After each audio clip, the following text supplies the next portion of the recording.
Shreya joined. Sir Shreya joined.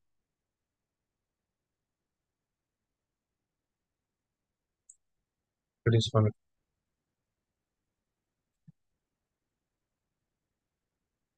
Sister Shreya வந்து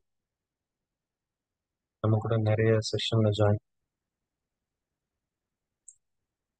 நாங்கள் வந்து இந்த 100th எபிசோட்ல வந்து நீங்க ஜாயின் பண்ணதுன்னு எங்களுக்கு பாக்கியம். 2009லேருந்து நிறைய விங் சேவையில அவங்க ஃபேக்கல்டி மெம்பரா இருக்காங்க. செமினார், ஒர்க் ஷாப் செய்கிறாங்க. நிறைய டாக் ஷோஸ்ல, சேனல்ஸ்ல சப்ளைன்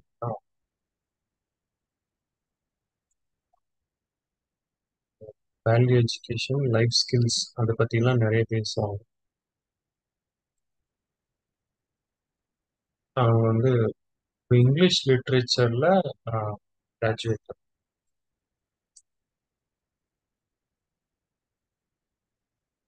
என்டிடிவி அவங்க வந்து வெப் ரிப்போர்ட்டரா.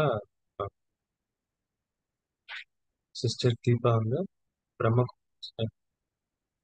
சின்ன வயசுல இருந்து சம்மந்தப்பட்டிருக்காங்க. 35-40 வருஷமா ஆன்மீக வாழ்க்கையில. மும்பை வில்லே பார்ல ரெண்டு பேருமே வந்து மும்பைல இருந்து இருக்காங்க. அவங்க வந்து நிறைய சுய முன்னேற்றத்துக்கான செஷன்ஸ் வந்து நிறைய பேங்கிங் இன்ஸ்டிடியூஷன் அவங்க பாஷா ஃபெசிலிட்டேட் நிறைய விங்ஸ்ல ஃபேக்கல்டி.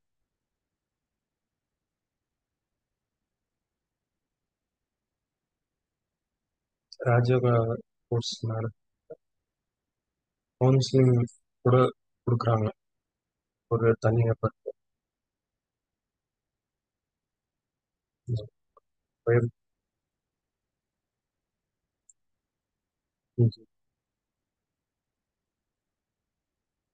இல்லை ராஜயோக ஸ்பீக்கர்ஸும். சிஸ்டர் தீபா வந்து அவங்களுடைய அப்ரோச்ல எப்பயுமே வந்து மென்மையா இருக்காங்க. ஏன்னா அவங்களுடைய நினைவுல அவங்க வந்து ஒரு இன்ஸ்ட்ருமெண்ட் அப்படின்னு புரிஞ்சிருக்காங்க. சிஸ்டர் ஸ்ரேயாவும் வந்து அவங்க யாரையும் தீர்மானிக்காம இருக்காங்க. அது வந்து அவங்களுடைய ஆழமான தியான நிலையிலிருந்து அது வருது. ரெண்டு பேருமே ராஜயோகா ப்ராக்டிஸ் பண்றாங்க. அது வந்து அவங்கள எக்ஸ்பெரிமெண்டல் ஆக்குது. அவங்க நிறைய எக்ஸ்பெரிமெண்ட் பண்ணி பார்க்கறாங்க. அது வந்து அவங்கள நல்ல புரிந்துணர்வோட வச்சிருக்கு. ஆனா சென்டிமெண்டலா இல்ல அவங்க. நம்ம உடல் வந்து ஒரு தற்காலிகமான வாடகை வீடு. அதுல வந்து நாம நம்மள இப்போதைக்கு பார்க்குறோம். ஸோ இப்போ நம்மள வந்து உண்மையோட பார்க்கலாம். இப்போ நான் இங்க இருக்கிறது வந்து ஒரு முக்கியமான நோக்கத்திற்காக. ஏதோ தற்செயலா இல்லை. அதனால நாம மெடிடேஷன் டெய்லி பண்ணும்போது என்னுடைய முயற்சிகள் கொண்டு அதிகமாக தன்னை வந்து நற்குணங்களால நிறைச்சுக்கலாம்.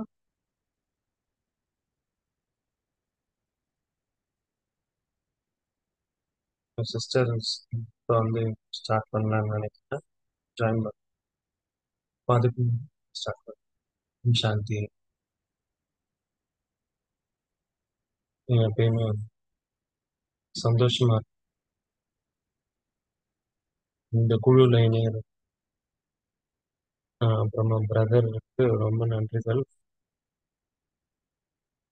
ரொம்ப நன்றிகள். நான் ஒரு 15 நிமிஷம் முன்னாடி ஜாயின் பண்ணேன். அப்ப ஏற்கனவே இதுல கவர் பண்ண மாதிரி எனக்கு தோணுச்சு. இப்போ மென்மை பத்தி நான் அப்ப அது வந்து ஒரு பழம் போல. கடைசி ரிசல்ட் வந்து ஒரு பழம். ஒருத்தர் வந்து மென்மையா அப்ப அவங்க சக்திசாலி அப்படின்னு புரிஞ்சுக்கலாம்.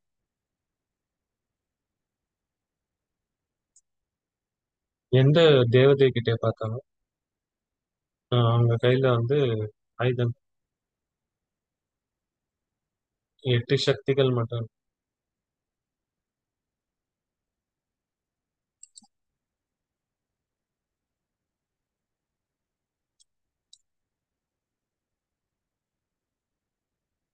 முதல்ல நாம சக்திசாலியா இருக்கணும். அப்புறமா அது குணங்களை யூஸ் பண்ணணும். முதல்ல சக்திசாலி ஆகணும். சக்திசாலியா ஆகல. அது போக போக பிராக்டிஸ் நிறைய பண்ண பண்ண வரும். மெடிடேட் பண்ண பண்ண அந்த சக்திகள் நமக்குள்ள வரும். அதை நம்மளுடைய வாழ்க்கையில யூஸ் பண்ணணும். அப்புறம் போக போக அது டெவலப் ஆகும்.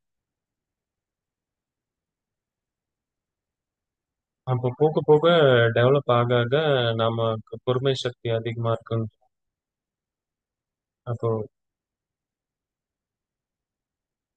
வேற யாராவது அதை பண்ணும்போது நாமளும் புரிஞ்சுக்கலாம் இவங்க ரொம்ப அமைதியா இருக்காங்க, அன்பா இருக்காங்க.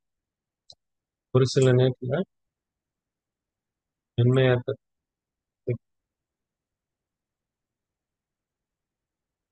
நீங்க எப்படி உங்களை ட்ரீட் பண்றீங்க, அதுதான் வந்து ஒரு பேஸ் ஆதாரம். எப்படி நீங்க மத்தவங்களை ட்ரீட் பண்ணி. இது வந்து ஆன்மீக பயணம் வந்து ரொம்ப நீண்ட நெடும் பயணம்.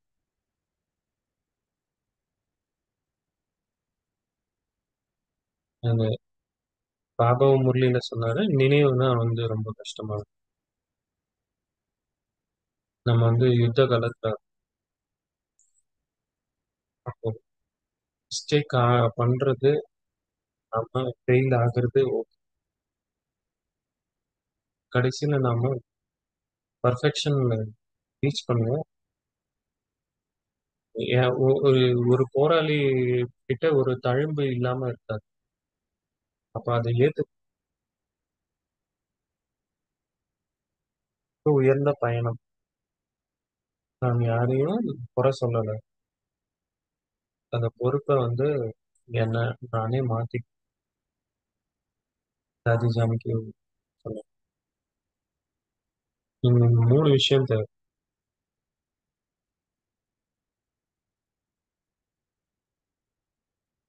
ஒண்ணு வந்து பொறுமை, 2வது பொறுமை, 3வது வந்து இன்னும் நிறைய பொறுமை வேணும். பாபா 2 விஷயம் சொன்னார்.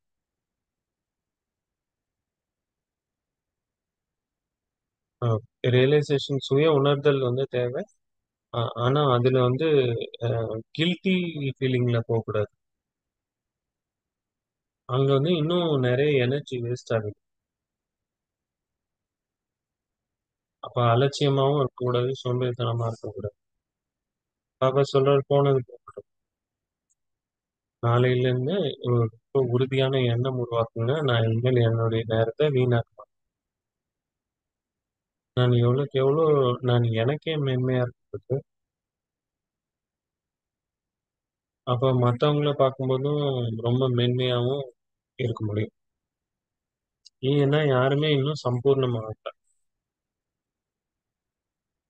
யார் ஒருத்தர பர்ஃபெக்ட் ஆகலையோ, நான் சம்பூர்ணம் ஆக ஆக மத்தவங்க மேல ரொம்ப மென்மையா என்னால வேற யாராவது மிஸ்டேக் பண்ணாங்கன்னா மென்மையா அவங்கள விட்டுட முடியும். அப்ப அவங்களுக்கும் புரியும் நான் ஏதோ முயற்சி எடுக்கிறேன் அது இவங்க பாக்குறாங்க அப்படின்னு. அப்போ ஃபர்ஸ்ட் வந்து ம், மென்மையா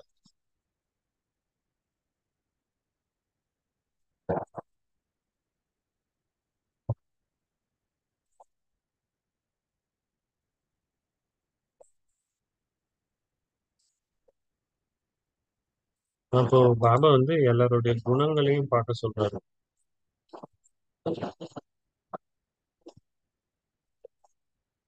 அவங்க கருப்பா இருந்தாலும் சரி, அவங்க கிட்ட ஏதாவது ஒரு நல்ல குணம் இருக்கும். அத வந்து பிடிச்சுக்கணும்.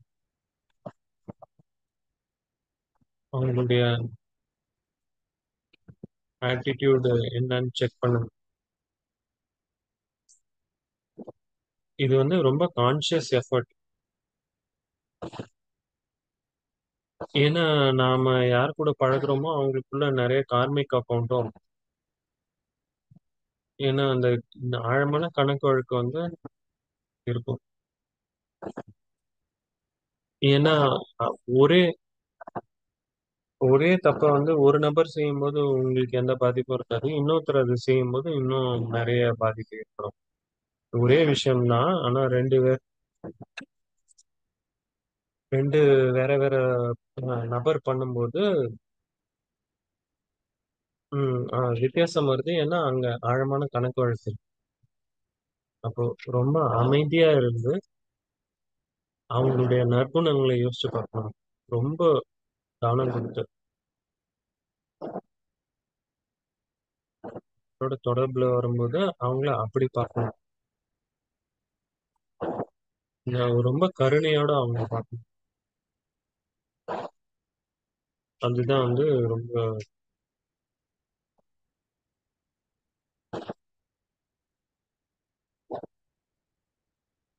சைலன்ஸ்ல இருக்கும்போது வெறும்னு அமைதியா இருக்கிறது மட்டும் இல்ல, அவங்களுக்காக நாம என்ன யோசிக்கிறோமோ அதுவும் முக்கியம். இது வந்து கான்வர்சேஷன் அவங்க கொஞ்சம் என்னால அவங்கள பேச முடியல.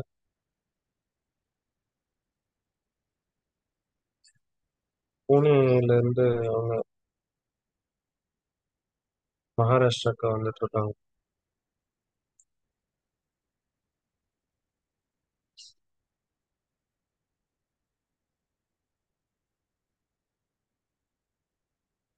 எனக்கு என்ன எப்ப ஸ்டார்ட் பண்ணணும்னு தெரியாது.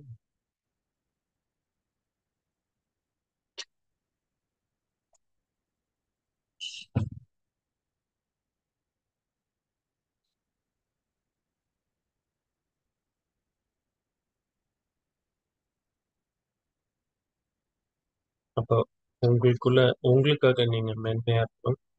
மத்தவங்களுக்காக என்ன நினைக்கிறீங்க அப்படின்னு யோசிச்சு பாருங்க. உம் நற்பண்புகளோட அவங்களுடைய குணங்களை பாருங்க. ஒவ்வொருத்தருக்காகவும் சுத்தமான எண்ணம் உருவாக்கணும். அவங்களுடைய தப்ப ஒரு சில நேரம் நாம நிறைய ஞாபகம் வச்சுட்டு இருப்போம். அதை வந்து திரும்ப திரும்ப நினைவும் படுத்திப்போம்.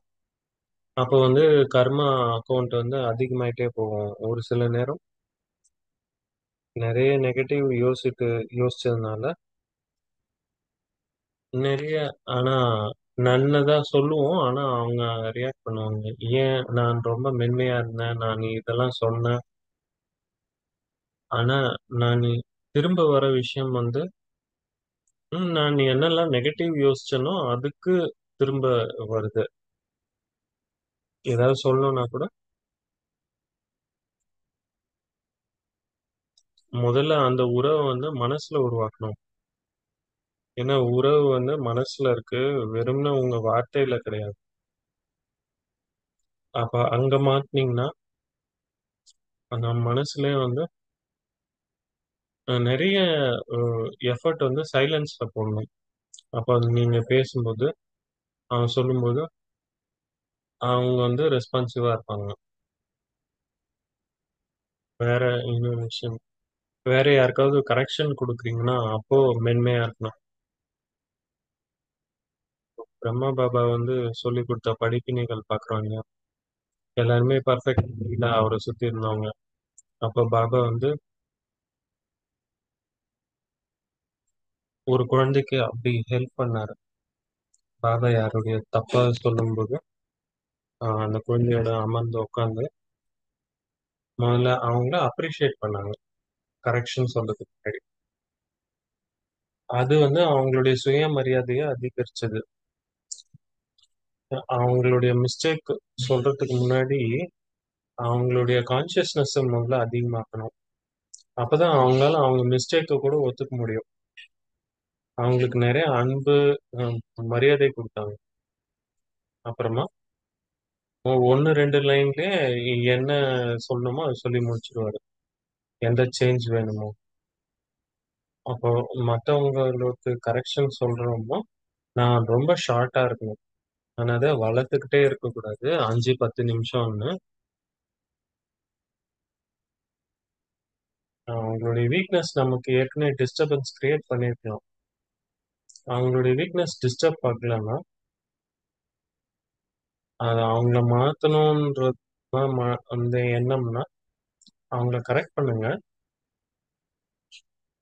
எல்லாரையும் நம்ம போய் கரெக்ட் பண்ணணும்னு அவசியம் இல்ல.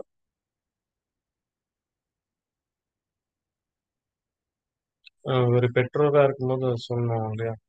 அப்போ ஒரு சில வரிகள்லயே சொல்லி முடிச்சிடணும். முதல்ல அவங்களுடைய மரியாதைய அதிகமாக்கணும். சுயமரியாதை. அவங்கள கரெக்ட் பண்ணும்போது ரொம்ப மென்மையா சொல்லணும். அது வந்து ரொம்ப ஈஸி கிடையாது. ஏன்னா அவங்களுடைய வீக்னஸ் நம்மள இன்ஃப்ளூயன்ஸ் பண்ணும்போது, நம்ம டிஸ்டர்ப் பண்ணும்போது, அது நமக்குள்ள இருக்கக்கூடிய எரிச்சல வந்து உடனே வெளிப்படுத்த நினைக்கிறோம். அது ரொம்ப அங்ககிட்டயே போய் போய் நம்ம நெறைய பேச ஆரம்பிச்சுர்றோம். அதுல அதுல தான் வந்து நெறைய சக்தி தேவைப்படுது. நான் என்ன சொல்லணுமோ சொல்லுவேன். ஆனா, ரொம்ப கம்மியா சொல்லுவேன். அ நான் சொல்லுவேன். ஆனா, இன்னைக்கு கிடையாது. நம்ம யாருக்காவது கரெக்ஷன் குடுக்கணும்னா, அ படிப்பையும் குடுக்கணும். நானும் ஸ்டேபிளா இருக்கேன்.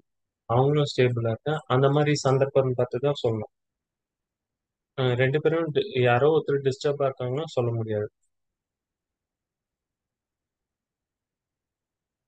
நான் ரொம்ப அன்போட இருக்கணும். அவங்களும் வந்து ஸ்டேபிளா இருக்கணும். கேட்கறதுக்கு ரெடியா இருக்கணும். இன்னொரு ஏரியா,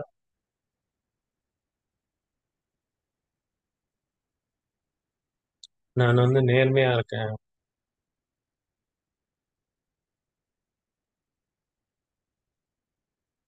ரொம்ப மரியாதையோட சொல்லுங்க.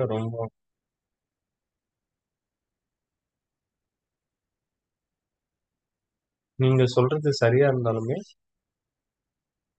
இது ரொம்ப ரொம்ப மென்மையா தான் சொல்லி ஆகணும். நான் உண்மைய சொல்றேன் அப்படின்னு அவங்க ரிஜெக்ட் பண்ண முடியாது.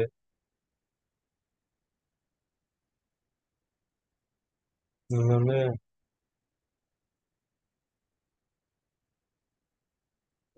2 தரம். நீங்க சரியா இருந்தாலுமே 100% ரைட்டா இருந்தாலும், அப்ப கூட நீங்க பொறுமையா இருக்கணும். ஏன்னா அதுதான் பாபாவுடைய ஸ்ரீமத். பொறுமையா இருக்கிறது அப்படின்னா வந்து அவதி உறுறது கிடையாது. மென் வித்தியாசம் இருக்கு. என்னால எதுவும் சொல்றதுக்கு சக்தி இல்ல. அப்போ உள்ளுக்குள்ள அந்த நபர் வந்து அ சஃபர் பண்ணிட்டு இருக்காங்க. ஆனா வெளில சொல்ல முடியல. ஏன்னா ரிலேஷன்ஷிப் வந்து கெட்டு போயிடும். எனக்கு ஏதாவது கிடைக்க வேண்டியது கிடைக்காம போயிடும். அப்ப அவங்களுக்குள்ளயே அவங்க அவதி விட்டுட்டே இருப்பாங்க. அப்போ நான் ஒரு விக்டிம் போல ஆயிடுவேன். நெறைய பணிவும் தேவைப்படுது. இன்னொருத்தர் வந்து சஃபர் பண்றாங்க. சப்மிசிவா இருக்காங்க.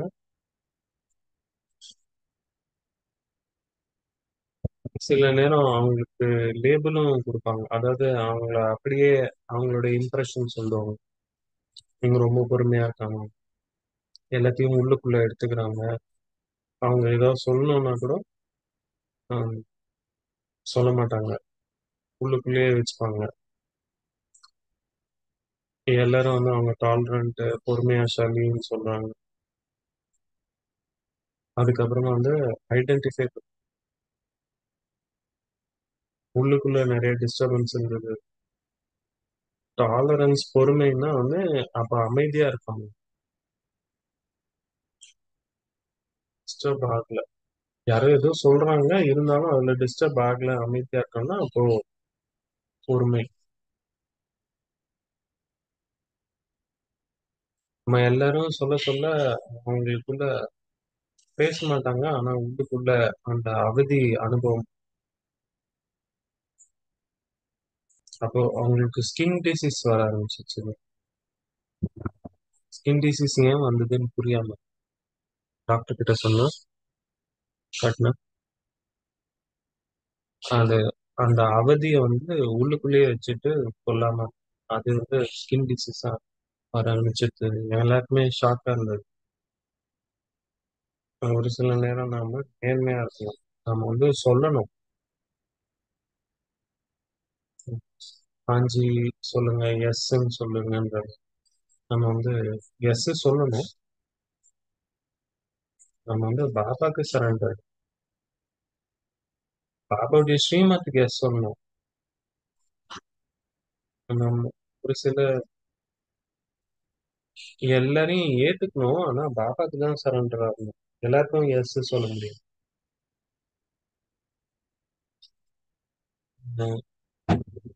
சரண்டர் ஆயிட்டு எல்லார்கிட்டயும் வந்து ஒரு பேலன்ஸ் இருக்கணும். ஒரு சில நேரத்துல நோ சொல்லணும். ஆனா ரொம்ப ஜென்டிலா சொல்லணும், பொறுமையா சொல்லணும். ஏன் நோ சொல்றீங்கன்றதுக்கு வந்து சரியான காரணம் இருக்கு. சேவா கூட நீங்க ஒரு செய்யலாம்னு நினைப்பாங்க. ஆனா உங்களுடைய ஹெல்த் சரியா இல்லாம இருக்கலாம். ஏதாவது உங்களுக்கு தோணுதுன்னா அதை சரியான விதத்துல நீங்க அதை சொல்லிடணும். மரியாதையோட அவங்க நீங்க பண்ணலாம் அப்படின்னு அவங்க சொன்னா கூட வெயிட் பண்ணுங்க. அவங்க திரும்ப சொல்லட்டும். இப்ப ஜெயந்தி பேன் சொல்லியிருக்காங்க. ஜாதி ஜானகி வந்து பாகிஸ்தான் போகணும்னு சொன்னாங்க. ஆனா அவங்க ரெடி இல்லை. இப்ப ஜாதி ஜானகி சொன்னாங்க. இப்போ ராதி கிட்ட சொன்னாங்க. ராதி வந்து பொறுமையா இருந்தாங்க. அப்புறமா அவங்க யோசிக்க அப்ப கொஞ்சம் கொஞ்சம் இது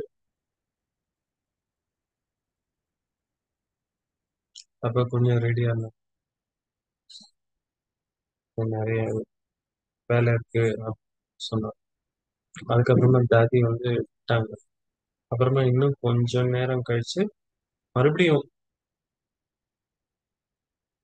அப்போ ஒரு சில நேரம் அவங்க ரெடியா இருக்க மாட்டாங்க. ஆனா அப்போ தாதி வந்து ரொம்ப கிளியரா இருந்தாங்க. ஜெயந்தி பேன் வந்து போய் தான் ஆகணும்.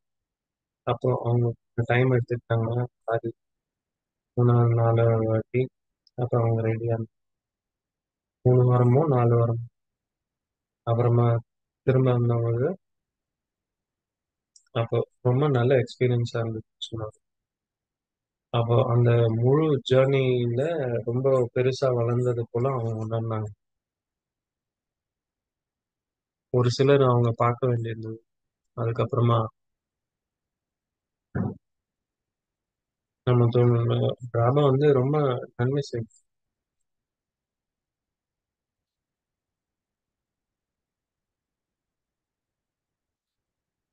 நாம வந்து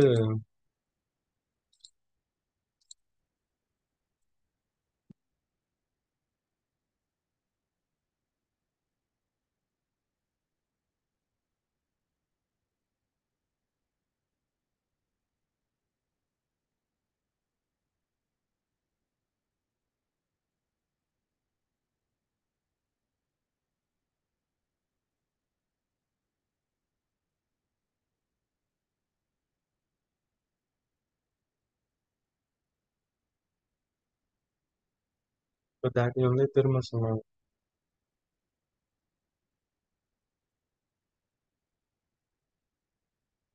இப்போ இந்த எண்ணம் வந்து என்னுடைய எண்ணம் கிடையாது. டிராமா மூலியமா எனக்கு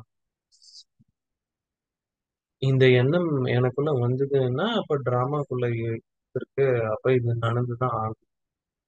அப்போ அப்போ ஃபேமிலி வந்து ரெடி ஆனாங்க.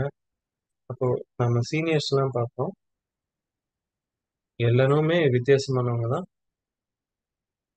அப்போ ரொம்ப புஷ் பண்றவங்களா, கண்ட்ரோல் பண்றவங்களா பார்க்கல. ஆனா, கண்ட்ரோல் அப்படின்ற வார்த்தையிலேருந்து இன்ஃப்ளூயன்ஸ்.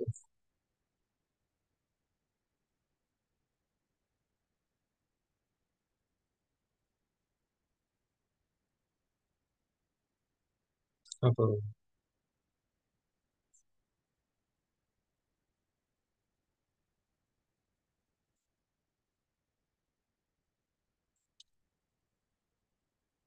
கண்ட்ரோல்.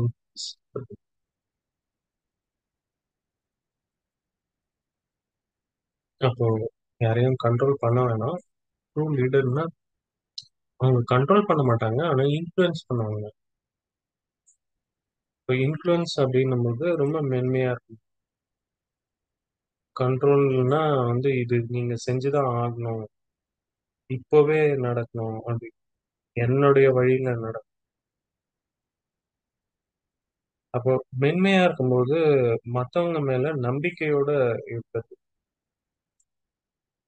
அவங்க வந்து அவங்க ரொம்ப நம்பிக்கையோட அவங்க வந்து இதை செஞ்சு முடிப்பாங்க அப்படின்னு. நம்ம அவங்களுக்கு கொஞ்சம் ஸ்பேஸ் கொடுத்துட்டு அவங்க அதை செய்வாங்க அப்படின்னு. எல்லாருமே பர்ஃபெக்ட் கிடையாது. நம்ம கூட இருக்கிறவங்க எல்லாருமே என்னுடைய இம்பர்ஃபெக்ஷன், வீக்னஸ் அவங்க முன்னாடி தான் வெளி வரப்போகுது. அவங்களுடைய வீக்னஸ், இம்பர்ஃபெக்ஷன் என் முன்னாடி தான் வரப்போகுது. அப்போ நாம ஒருத்தர் இன்னொருத்தருக்கு ஹெல்ப் பண்ணணும். நம்மளுடைய மிக உயர்ந்த கோல் அடைவதற்காக. அவங்களுடைய இம்பர்ஃபெக்ஷன் எங்க வந்து வெளில தெரியும்? வேற எங்க தெரியும்? அப்ப அவங்களுடைய நெகட்டிவிட்டிஸ்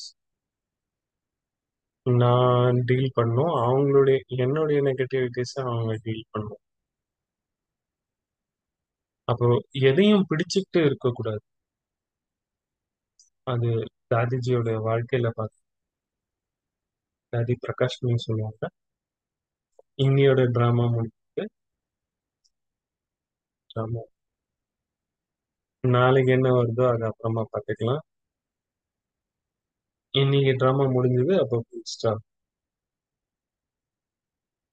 இன்னொரு இன்சிடென்ட் என்னோட நினைவுக்கு வருது. ஒரு சிஸ்டர் வந்து ரொம்ப அப்செட்டா இருந்தாங்க. அது பண்ணிட்டாங்க. தாதி பிரகாஷ்னு இன்னொரு சிஸ்டம் அப்செட்டா இருந்த சிஸ்டர் தாதிஜி கிட்ட வந்து அப்செட்டா இருந்து ரொம்ப கோவமா பேசினாங்க.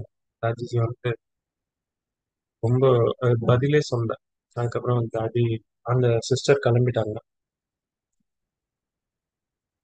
தாதி பக்கத்துல இருந்த சிஸ்டர் வந்து கேட்டாங்க, தாதி நீங்க ஏன் அவங்க கிட்ட எதுவுமே சொல்ல? அவங்க ரொம்ப கோவமா பேசினாங்க. அப்ப தாதி சொன்னாங்க, ஐயா நான் கேட்கவே இல்லை. தாதி நான் அவங்க உங்ககிட்ட தான் பேசியிருந்தாங்க. இப்ப நான் பாபா கிட்ட சொன்னேன், பாபா இவங்களுக்கு என்ன வேணுமோ அதை நீங்க கொடுத்துருங்க. அப்ப சின்ன சின்ன எக்ஸசைஸ் அவங்க வந்து கான்சியஸா பண்ணிட்டு இருந்தாங்க.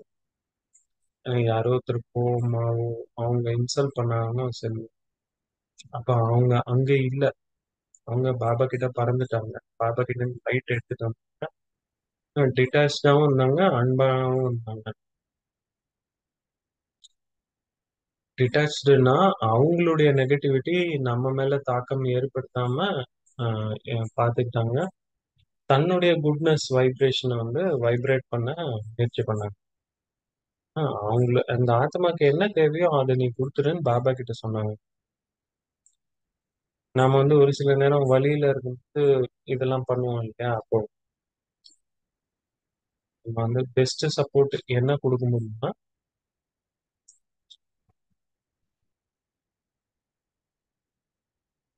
ஏன்னா அதை ரியலைஸ் பண்ணி அவங்களே வந்து திரும்ப வருவாங்க. இதை பிடிச்சிட்டு இருக்கக்கூடாது. அதுதான் வந்து ஒத்துழைக்கும் கூட சக்தி இல்லையா? நீங்க வந்து தப்பு பண்ணீங்க, மன்னிப்பு சொல்லணும், சாரி சொல்லணும். அதெல்லாம் நம்ம வந்து மூவ் ஆன் பண்ணலாம். எதுவுமே தேவையில்ல. நம்ம வந்து ஓகே சொல்லிட்டு போயிட்டே இருக்கணும். எல்லாருமே அந்த முயற்சி பண்ணணும். முக்கியமா நாம ஆத்மா நம்மளுடைய தனிப்பட்ட பயணத்துல இருக்கோம். இதுல எவ்வளவு வலி இருக்கு, வலி வேதனை. இப்போ ஒரு தடவை ஒரு பிரதர் வந்து ஒரு கார் ஓட்டி, அப்போ அவங்க முன்னாடி இன்னொரு கார் வந்து ஸ்லோவா போயிட்டு இருக்கு. நம்ம முன்னாடி இருக்க கார் மெதுவா போகும்போது ஆன் ஆச்சுன்னு அப்ப அவங்க ஒரு ஸ்டிக்கர் பிசிக்கலி ஹேண்டிகேப்னு போட்டு, அப்ப அவங்க யாரோ பிசிக்கலி ஹேண்டிகேப்ட் இருப்பாங்க. அப்ப உடனே அந்த எரிச்சல் வந்து மாறிடுச்சு, கருணை ஆணிடுச்சு. இது வந்து பெரிய விஷயம். நாம வாழ்க்கையில சந்திக்கணும். நிறைய இன்விசிபிள் ஸ்டிக்கர் இருக்குது. மக்கள் வந்து எனக்கு இந்த கஷ்டம் இருக்கு அப்படின்னு யாரும் சொல்ல போறது இல்ல. ஒரு வேலை போச்சு, இந்த மாதிரி ஸ்டிக்கர்லாம் யாரும் ஒட்டிட்டு இருக்க போறது இல்ல. எல்லாருமே வந்து நிறைய பேக்கேஜோட இருக்காங்க, கஷ்டத்தோட இருக்காங்க. வெறும்னே அன்பை மட்டும் வந்து அன்பா இருக்கு. அவங்க இன்னொருத்தர் என்ன மாதிரியான கஷ்டம் போயிட்டு இருக்காங்கன்னு நமக்கு தெரியாது. ஒரு சில நேரம் நமக்கு அவங்களுடைய கஷ்டம் புரியவும் புரியாது. நமக்கு எக்ஸ்பிளைன் பண்ணாலும் சரி புரியாது.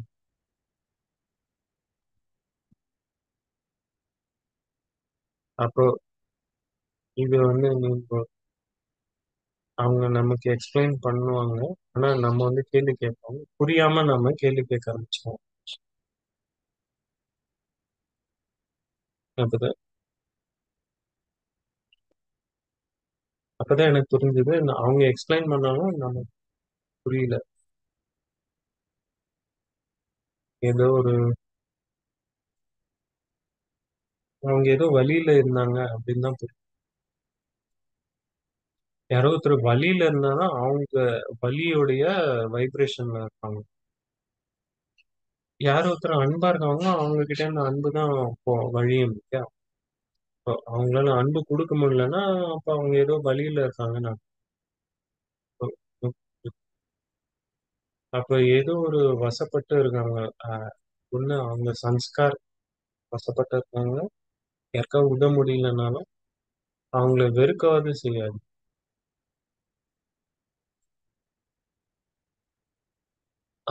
அவங்க மேல இரக்கம் இல்லைனாலும் அவங்கள கோவப்படுத்தாங்க. அவங்க மீது கோவப்படாது. அதனாலதான் அவங்க அப்படி ரியாக்ட் பண்றாங்க. நான் அவங்கள வெறுத்தேன்னா, அவங்கள ரிஜெக்ட் பண்ணனா அவங்கள இன்னும் வீக்கா தான் ஆக்குறேன். எனக்கு அவங்களுக்காக சுப பாவனை இல்லைன்னா கூட என்ன நானு பாத்துக்கணும். ரெண்டாவது, அவங்களுக்கு சுப பாவனை கொடுத்து அவங்கள சக்திசாலி ஆக்கணும். அவங்களுக்கு சுப பாவனை கொடுக்க முடியலன்னா அட்லீஸ்ட் நான் அமைதியா என்ன நான் பார்த்துக்கணும்.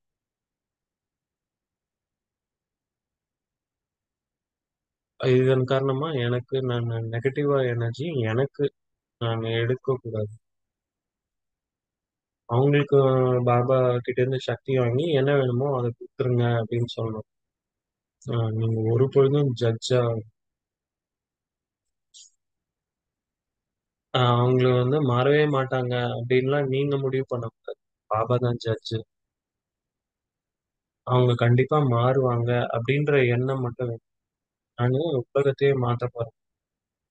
இயற்கையே மாத்த போறேன். என்னால மாத்திக்க முடியும்னா மத்தவங்களுக்கும் சக்தி கொடுப்பேன் நான் மாறுறது. ஆஹ் இது வந்து சில தாட்ஸ்.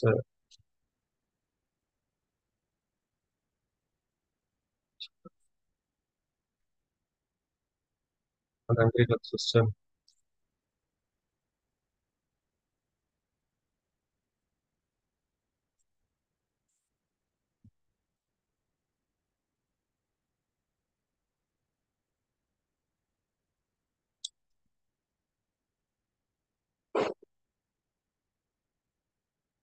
அப்ப எல்லாமே வந்து பர்ஃபெக்ட்.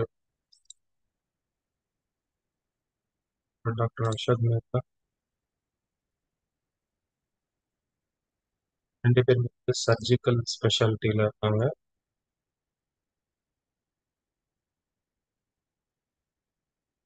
ஒரு சின்ன கான்வர்சேஷன்.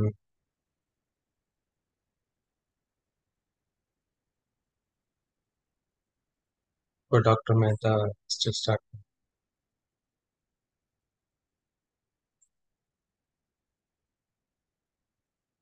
சரி சிஸ்டர். ரொம்ப மகிழ்ச்சியா இருக்கு உங்களை பார்க்கறதுக்கு.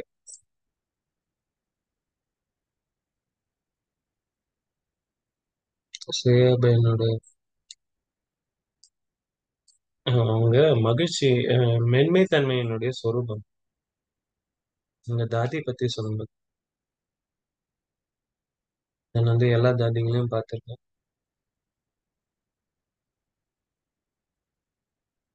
அப்ப எல்லார்கிட்டயும் மென்மை தன்மை உள்ளூரா இருக்கும். தாதி குல்ஜார நான் வந்து ரொம்ப பக்கத்துல இருந்து பார்த்திருக்கேன். சுத்தி முத்தி எல்லாம் நடந்தாலும் அது எதுவுமே அவங்க மேல பாதிப்பே ஏற்பட்டது. என் தாதிக்கு ஜானகி கூட, மத்த தாதிங்களும் கூட அப்படி இல்லை. எல்லாருமே மகிழ்ச்சியா இருந்தாங்க. எப்ப போய் பார்த்தாலும் அவங்க சந்திச்சாலும் ஜோக் சொல்லிட்டே இருப்பாங்க. ஒரு வாட்டி அவங்க கேட்டாங்க, உங்களுக்கு எத்தனை தந்தைகள் இருக்காங்க? ஏன்னா அப்பதான் நான் ஆரம்பத்துல வந்து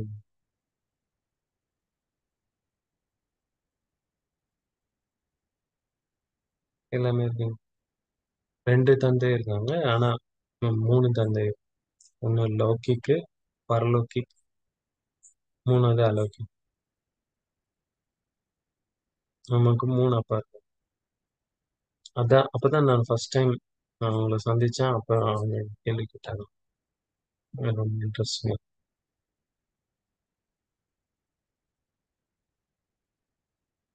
இப்போ மென்மையில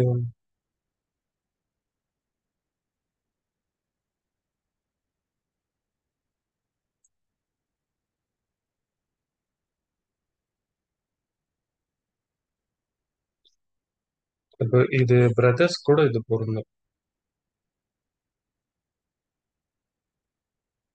நிர்வயர் பாய், ஜெகதீஷ் பாய்.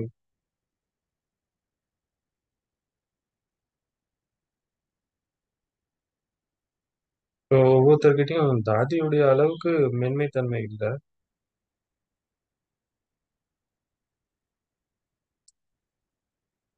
இல்லை இல்லைனாலும் ஒவ்வொரு பிரதர்ஸும் வந்து இப்போ மென்மையா நூற்றுக்கணக்கில் பேர் வந்து சந்திப்பாங்க அவங்கள. இருந்தாலும் சர்ஜனா கூட நான் கேன்சர் பேஷண்ட் வருவாங்க, அவங்கள வந்து மென்மையாக தான் நான் டீல் பண்ணுவேன்.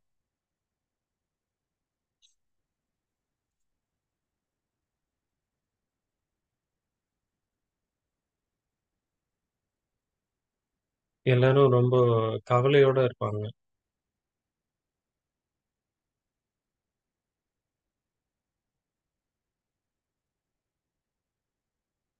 அப்போ அவங்க நிறைய ஸ்ட்ரெஸ் இருக்கு. அப்போ அவங்களுக்கு சொல்லுவேன், நான் எந்த ஸ்டேஜில் இருக்கேன் டிசீஸ் அப்படின்னு கேட்பாங்க. கேன்சருக்கு வந்து ஒரு ரொம்ப காலம் ட்ரீட்மெண்ட் தேவைப்படும். அப்போ இது கூட ஒரு கலை தான்.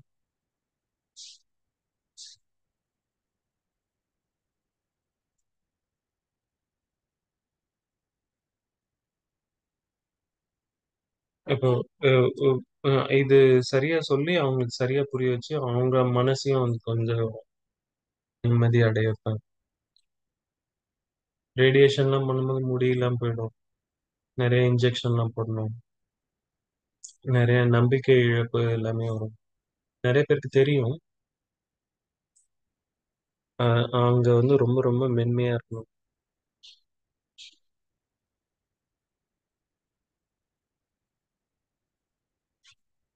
அப்போ மென்மையா இருக்கிறதுக்கு ஒரு ஜென்டிலா ஒரு டச் ஒன்று கொடுக்கணும். முகத்திலயோ கைகள்லயோ. அப்போ அவங்க கொஞ்சம் கம்ஃபர்டபுளா இருப்பாங்க.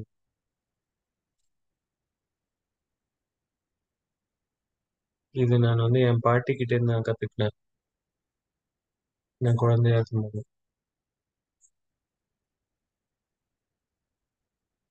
நான் வந்து எங்க தாத்தா வீட்டுக்கு போயிட்டு இருந்தப்போ, அப்போ நிறைய மெடிக்கல் ஃபெசிலிட்டிலாம் இல்லை. இப்போ ஜுரம் நிறைய இருக்கும்போது அப்படியே முதுகுல வந்து தடவிட்டு போவோம். அப்ப ரொம்ப அன்போட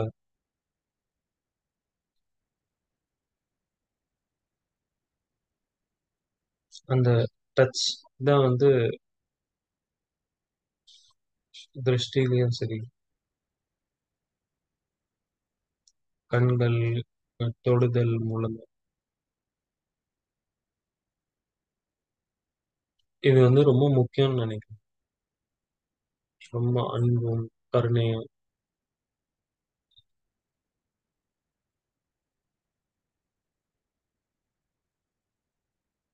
அப்போ ஒவ்வொரு ப்ரொஃபஷன்லயும் நம்ம வந்து மென்மையா இருக்கணும்.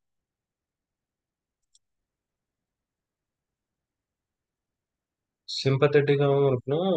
அதே நேரத்துல ரொம்ப அன்பும் கருணையும்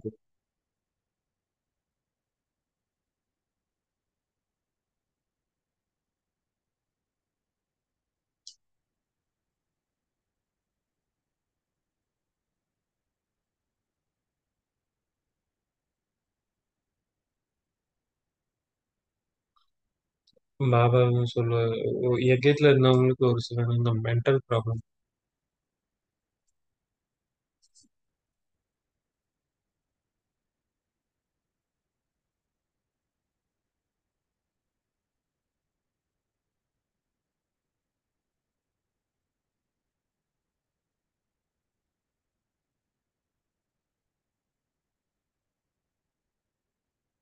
அப்ப யார் யாருக்கு எந்தெந்த சேவை செய்ய முடியுமோ அந்தந்த மாதிரியான சேவை வந்து பாபா செய்ய வச்சாரு.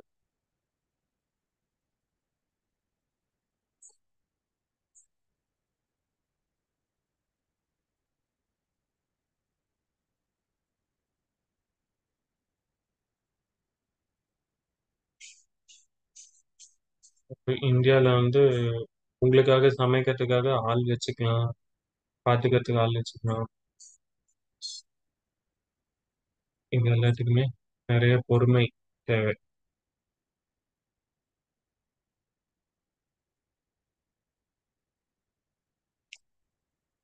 நமக்காக யார் ஒர்க் பண்றாங்களோ அவங்க மேல ஒரு நிறைய மரியாதை.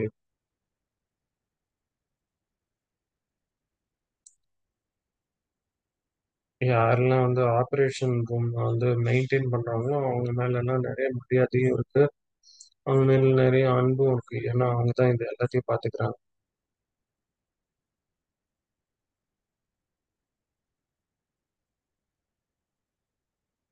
அப்போ நாம நிறைய ஜென்டில்னஸ் பத்தி கத்துக்கணும், அதை ப்ராக்டிஸும் பண்ணணும். ஸ்ரேயா பென் வந்து மென்மைத்தன்மையினுடைய சொரூபம்னு சொன்னோம். தீபா பேனும்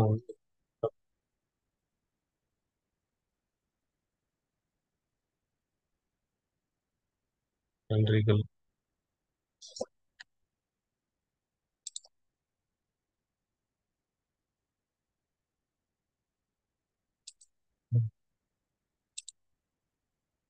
ஆக்சுவலா ரொம்ப டாக்டர் மேத்தா கூட ரொம்ப ஜென்டில்.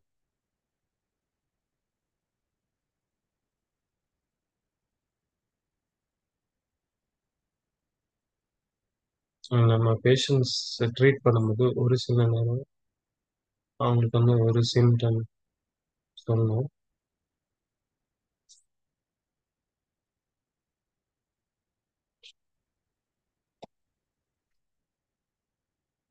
நம்ம யார்கிட்டயாவது பேசும்போது தாதி பிரகாஷ் கிட்ட பேசும்போது பார்த்தேன். ஒருத்தர் ஜானகி தாதி கிட்டயும் பேசும்போது பார்த்தேன். அவங்கள பார்த்துட்டே இருந்தேன். ஆ விடுபட்ட நிலையில இருந்து பார்த்தேன். நானு கத்துக்கிட்டேன். அவங்க ரொம்ப பொறுமையா, ஸ்டேபிளா இருந்தாங்க. ஒரு சில நேரம் வந்து கோவமா வந்து பேசுவாங்க. நம்ம ஏதாவது பேசணும்னு எதிர்பார்ப்பாங்க.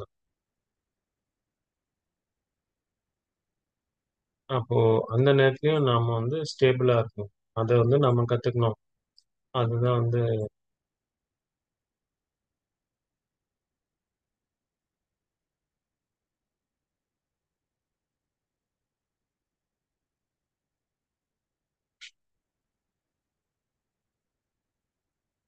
அப்பதான் வந்து அவங்க வந்து அவதியில இருக்காங்கன்றது புரிஞ்சுட்டு, அதனால தான் அந்த மாரி பேசுறாங்க. அதுவே ஒரு பெரிய கலை தான். அவங்க என்ன மாரியான நிலைமையில இருக்காங்க.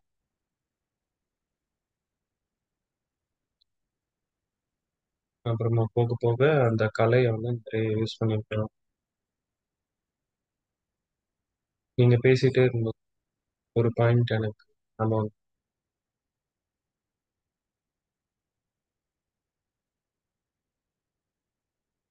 எது ஆனாலும் நீங்க மென்மையா இருக்கணும். அவங்க என்ன இருக்காங்களோ, அதுக்கேத்த மாரி நம்ம நிலைமைய மாத்திக்க கூடாது. நம்ம எப்பயுமே மென்மையா தான்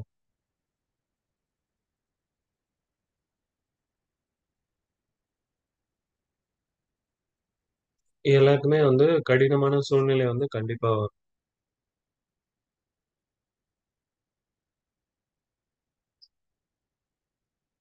அ நம்ம வந்து அத ஏத்துக்கிட்டு போகணும். நம்ம இந்த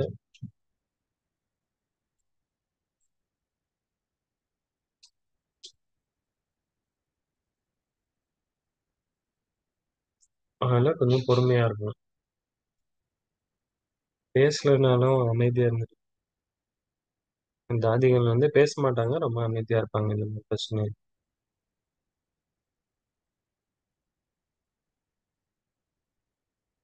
அப்ப அந்த ஃபீலிங்ஸ்லாம் தங்கவே விடமாட்டாங்க.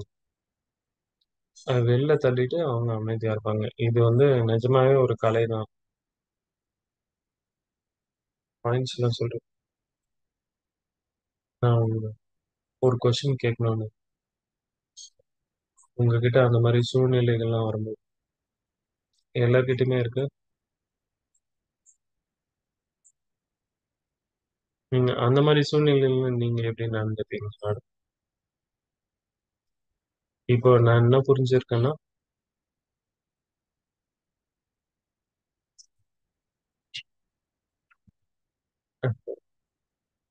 ஞானத்தினுடைய ஏதாவது பாயிண்ட் ஏதாவது நினைவு வச்சுக்கணும். என்ன ஃபுல் ஸ்டாப் போடணும். எல்லாமே ஞாபகம் இருக்கு. இருந்தாலும் உணர்ச்சிகளும், புத்தியும் வந்து ஒண்ணா இல்ல. அப்ப எனக்கு வந்து என்ன ரியலைசேஷன் நல்லா யோகா பண்ணீங்கன்னா, பாபாவுடைய அன்புல நினைவு இருந்தாங்க. அப்பதான் வந்து ஈஸியா இருக்கும். என்ன இருந்தாலும் சரி, இல்லன்னா புத்தி வந்து ஹெல்ப் பண்ணும். ஏதாவது ஒரு பாயிண்ட் நினைவுபடுத்தும். ஆனா ஈஸி இல்ல. எஃபர்ட் இருக்கு.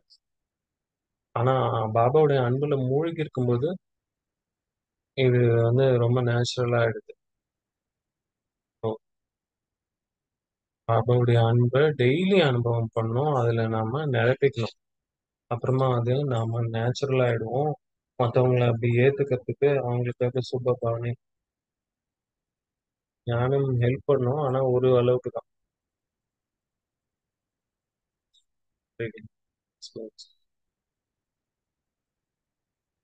அசோக் பாய் சொல்லும், தீதிஜி சொல்லும்போது கேட்கும். தாதியா இருக்கட்டும்.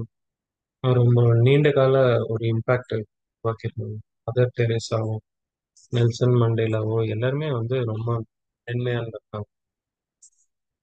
இவங்க வந்து உலகத்தையே மென்மையா ஆட்டி பாய்ந்தாங்க. 80 வருஷமா ஒரு சிறையில இருந்துட்டு ரெண்டாவது கதவு தாண்டி வரும்போது எனக்கு அவங்கள பிடிக்கல. ஆனா அவங்களுடைய பாலிசி தான் பிடிக்கல. இப்போ விட்டு கொடுக்கறது இதுதான் வந்து உலக தலைவர்கள் கிட்ட பார்த்தது. நீங்க ஏதாவது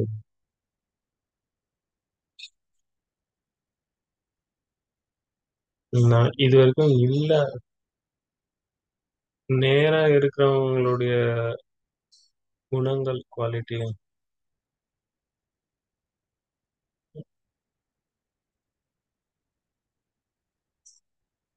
நிறைய பேர் இருக்காங்க. நம்ம டெய்லி பேசிஸ்ல பார்க்கறோம். ரொம்ப மென்மையா. நீங்க யாரையாவது பார்க்கும்போது அவங்கள அப்படியே ஃபாலோ பண்றது ஈஸியா இருக்கும்.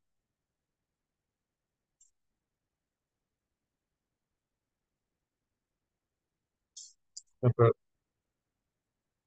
முதல்ல லெக்சர் போல இருந்தது. அப்புறமா இவங்க ரெண்டு பேரும் கடைசியில சிஸ்டர் கிளாடியும் நிறைய கமெண்ட்ஸும் வந்துட்டு இருக்கு சாட் பாக்ஸ்ல. ஒவ்வொன்றா படிக்க போறது இல்ல. அனௌன்ஸ்மெண்ட் நிறைய நல்ல நல்ல பாயிண்ட்ஸ் வந்து செலிப்ரேஷன் முன்னாடி ஜென்டில்னஸ் வேல்யூ வந்து அதை பத்தி ஒரு சைலன்ஸ் ரிட்ரீட் இருக்கு. 12 மணி நேரத்துல இந்தியாவில் மார்னிங் 8:30 to 10:30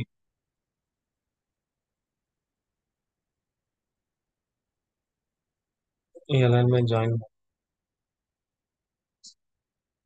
முரளி பேஸ் பண்ணி தான். முரளி வந்து ஸ்பிரிச்சுவல் கிளாஸ் ஒவ்வொரு வேல்யூ பத்தியும் என்ன கவர் பண்ணியிருக்காங்களோ அதை வந்து நிறைய செல்ஃப் ரிஃப்ளெக்ஷன் இருக்கு.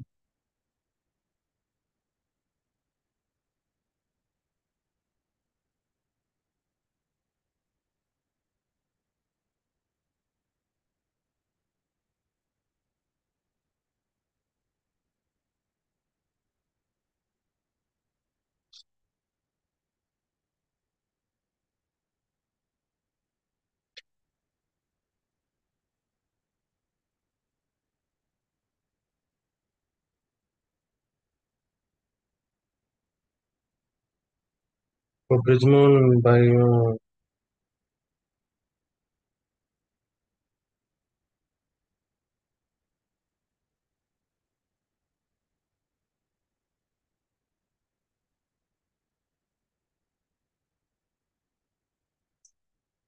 எல்லாருமே கலந்துக்கலாம்.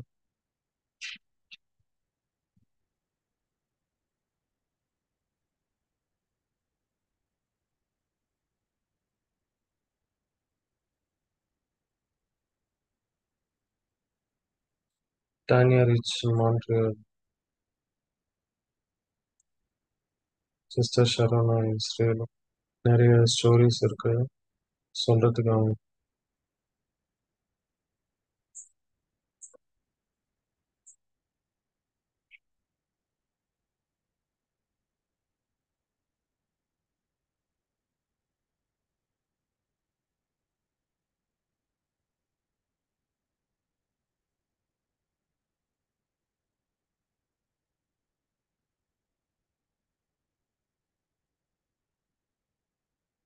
ம்.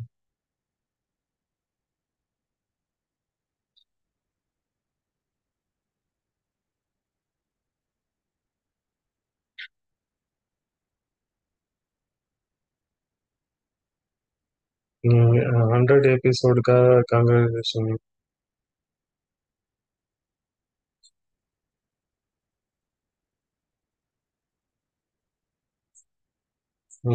ரெண்டு பேருக்கும் ஸ்பெஷல் கங்க்ராச்சுலேஷன்ஸ்.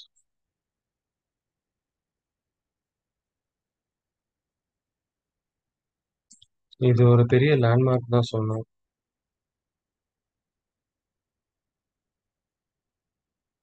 இன்னும்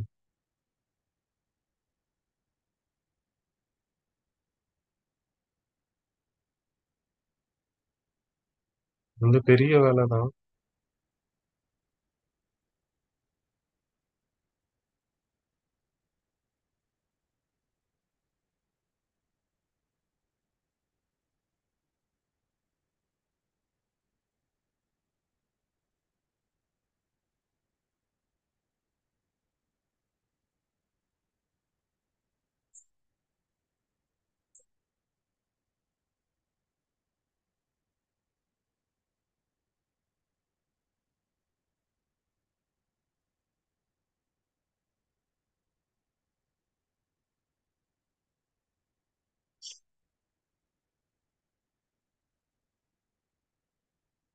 எல்லாருக்குமே வந்து பெனிஃபிட் தான் இப்போ வந்து பேசி முடிச்சாங்க. சிஸ்டர் கிளாடியா, தேங்க்யூ பார்ட்டிசிபென்ட்ஸும். அன்பு, அந்த வேல்யூஸ்க்காக அவங்களுக்கு இருக்கிற அன்பு புரியுது.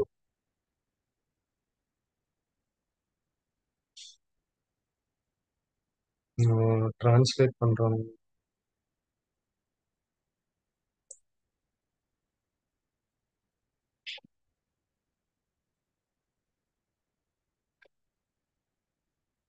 இது வந்து பெரிய டீம் இருக்கு இது பின்னாடி.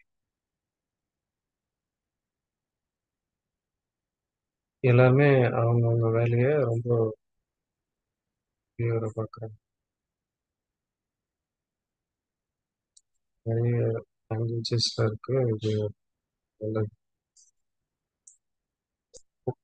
ஒரு நல்ல ஒண்டர்ஃபுல் டீம் இருக்காங்க உங்க பின்னாடி.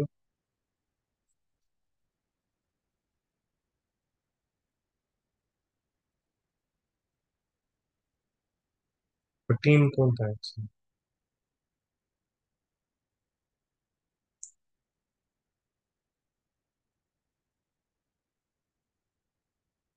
நீங்க கேலரி மோட்லயும் போகலாம்.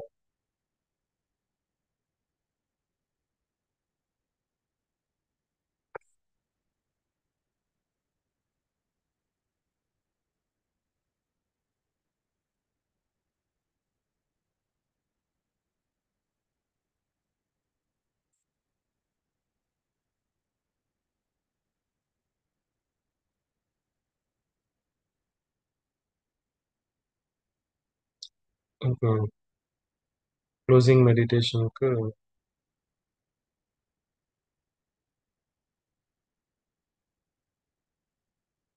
கமெண்ட்ரி.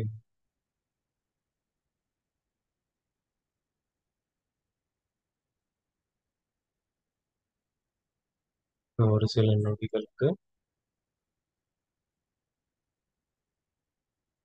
எல்லாத்துல இருந்தும் விடுபட்டு போயிடுது. இந்த ஒரு நினைவுல வந்துருக்கேன்.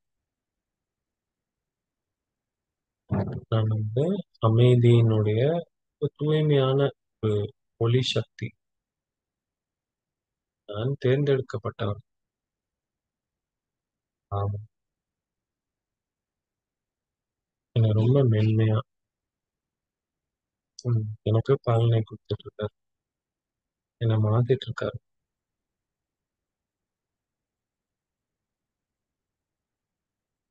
இது அவருடைய அன்பு.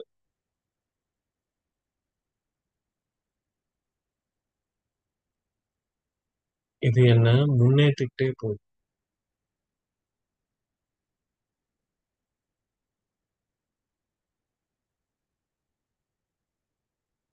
நானு மிக பெரும் பயணத்துல இருக்கேன். ஆனா நான் தனியா இல்லை. நான் பாபாவோட இருக்கேன். இப்ப சேர்ந்து இருக்கேன். நான் இந்த பொறுப்பை எடுத்திருக்கேன். என்னை நானே மாத்திக்கிறதுக்கான மற்றும் உலகை மாற்றுறதுக்கான.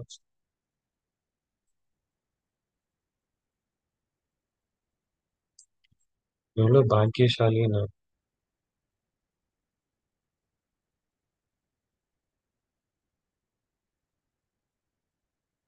என்னுடைய வாழ்க்கையே மாறிடுச்சு.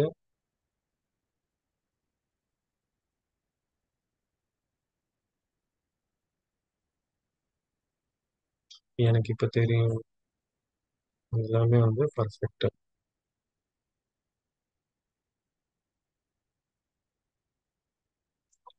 எந்த கிரிட்டிசிசம், ஜட்ஜ்மெண்ட்டும் தேவையில்ல.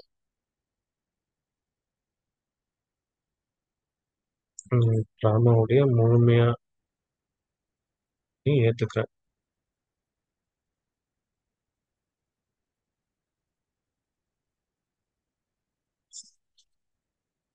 எல்லாரையும் கருணையோடையும் இரக்கத்தோடையும் பார்க்க.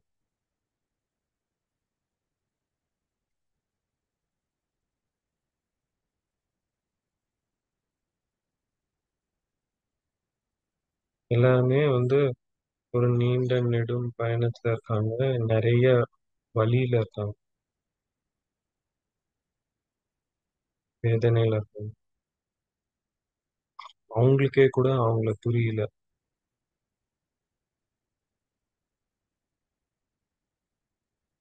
இப்ப என்ன தேவைன்னா, அன்பா இருக்கா.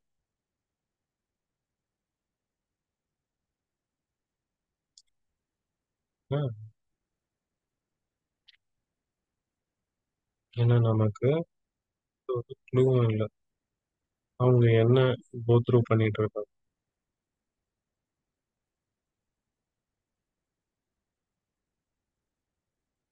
எல்லாமே ரொம்ப பர்ஃபெக்ட்டா இருக்கு.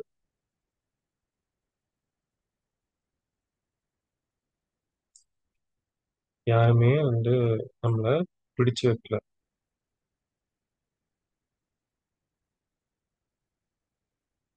இந்த தெளிவோட, புரிதலோட, பாபாவோட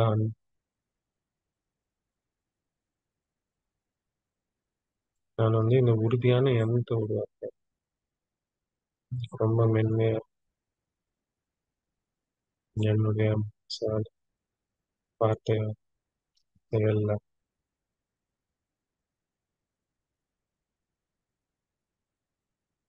I choose to be gentle. நான் வந்து மென்மையா அவங்க தப்பா இருந்தாலும் நான் மென்மையா இருப்பேன்.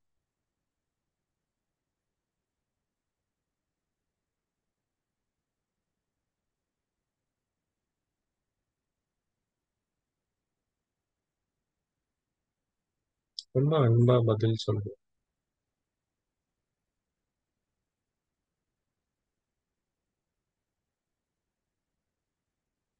ஓம் சாந்தி.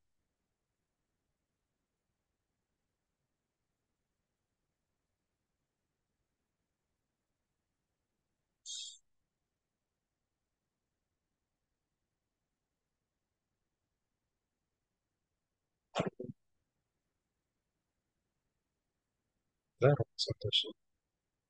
சாந்தி.